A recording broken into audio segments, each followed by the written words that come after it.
Hello hi namaste welcome to MK media. Cine hero Allu Arjun యొక్క పేరు సినిమాల్లోనే కాదు ఇటు రాజకీయాల్లో కూడా సంచలనంగా మారిపోయింది.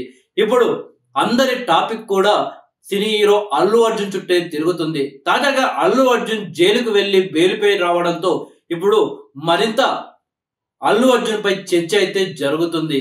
అల్లు అర్జున్ ఏకంగా అల్లు అర్జున్ ఏకంగా రాజకీయాల్లోకి రాబోతున్నాడు, ఈ పార్టీలో చేరబోతున్నాడు, లేదు లేదు కొత్త పార్టీ పెట్టబోతున్నాడు అంటూ రకరకాల వార్తలు సోషల్ మీడియాలో వైరల్ అవుతున్నాయి.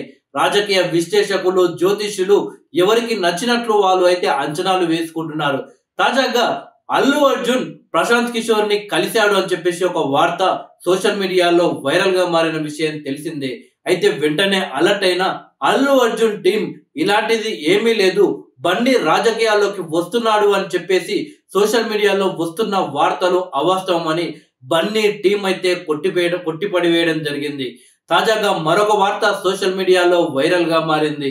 అదేంటంటే అల్లు అర్జున్ జనసేన పార్టీలో చేరబోతున్నాడు, తెలంగాణ రాష్ట్ర రాజకీయాల్లో ఒక సంచలనం సృష్టించబోతున్నాడు, తెలంగాణ జనసేన బాధ్యతలు అల్లు అర్జున్ తీసుకోబోతున్నాడు అని ఒక వార్త సోషల్ మీడియాలో వైరల్ అవుతుంది.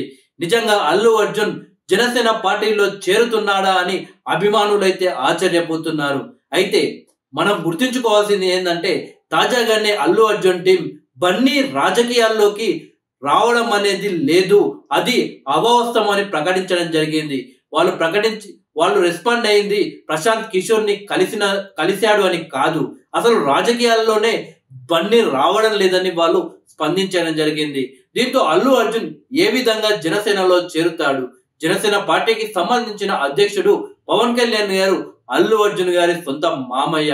దాంతో మెగా ఫ్యామిలీ అలాగే అల్లు అర్జున్ మధ్య ఇన్ని రోజులు కొంచెం గ్యాప్ ఉండే.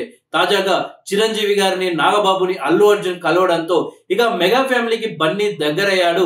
ఇక తనను జైల్లో పెట్టిన రేవంత్ రెడ్డిపై పోరాటం చేశాడు, అందులో భాగంగా జనసేనలో చేరుతాడు అని చెప్పేసి కొందరు మెగా అభిమానులు, అల్లు అర్జున్ అభిమానులు అంచనా వేసుకొని సోషల్ మీడియాలో ఈ వార్తను వైరల్ చేస్తున్నారు. తప్పితే అల్లు అర్జున్ కి ప్రజెంట్ సినిమాలపైనే ఫోకస్ ఉంది. తాజాగా ఆయన నేషనల్ అవార్డు సాధించి పుష్ప 2 విజయం సాధించడం ఆయనకు మరింత ఉత్సాహాన్ని ఇచ్చింది. బన్నీ యాక్టింగ్ ప్రేక్షకులను బాగా ఆకట్టుకుందని చెప్పవచ్చు. తర్వాత రాబోయే సినిమాలపైనే బన్నీ ఫోకస్ చేశాడు. తాజాగా ఒక ఇష్యూ జరగడం, ఆ ఇష్యూ నుండి బయటకు రావడానికి బన్నీ అయితే ప్రయత్నం చేస్తున్నాడు. తప్పితే ఎలాంటి రాజకీయాలపై ప్రజెంట్ అయితే బన్నీకి ఫోకస్ లేనట్లు తెలుస్తుంది. సో ఏదైతే జనసేనలో బన్నీ చేరుతాడు అని సోషల్ మీడియాలో వార్తలు వస్తున్నాయో అవి పూర్తిగా అవాస్తవం. బన్నీ జనసేన కాదు, ఏ పార్టీలో చేరడం లేదు, ఏ పార్టీ కూడా ఆయన స్థాపించడం లేదు.